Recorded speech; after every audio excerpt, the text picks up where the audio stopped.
Number two, deception. 1 John 3:7, little children, let no one deceive you. Here's the big idea. How many of you really feel like you're a little kid? You usually don't, right? Like, I'm an adult.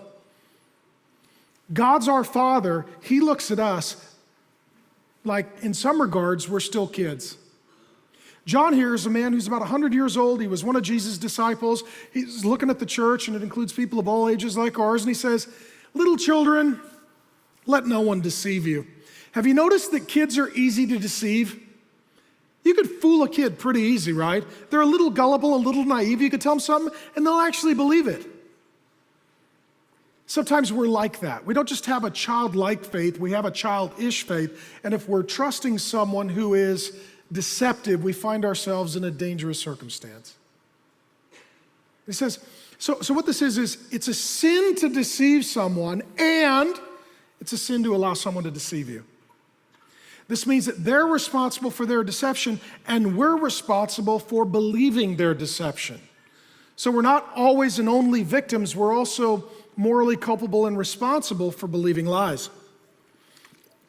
Deception is where we twist what was the truth into a weapon for harm and destruction. How many of you don't believe all the political advertising that rolls out during an election cycle? How many of you don't watch your TV like, oh my gosh, that's terrible?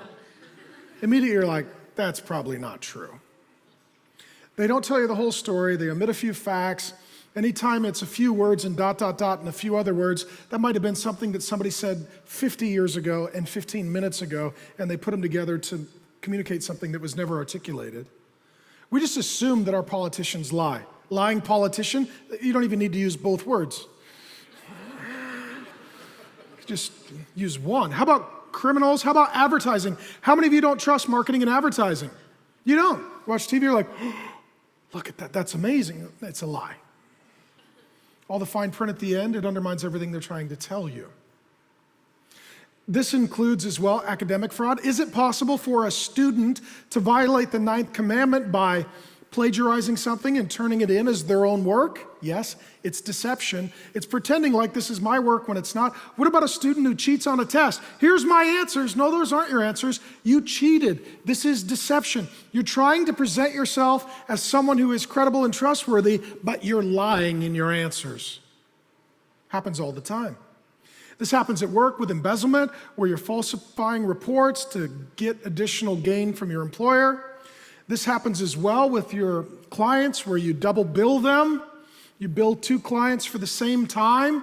There's lots of ways that we practice deception. And again, it's a demonic, satanic issue. It all goes back to Genesis 3. God creates our first parent, speaks the truth to them, and then Satan comes and he lies to them, and they sin against God. And Paul says on more than one occasion regarding Eve in particular that Satan what? He deceived her.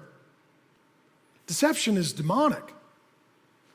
Deception is where you're trying to pretend that you're communicating the truth, but you know in your heart it's just a lie.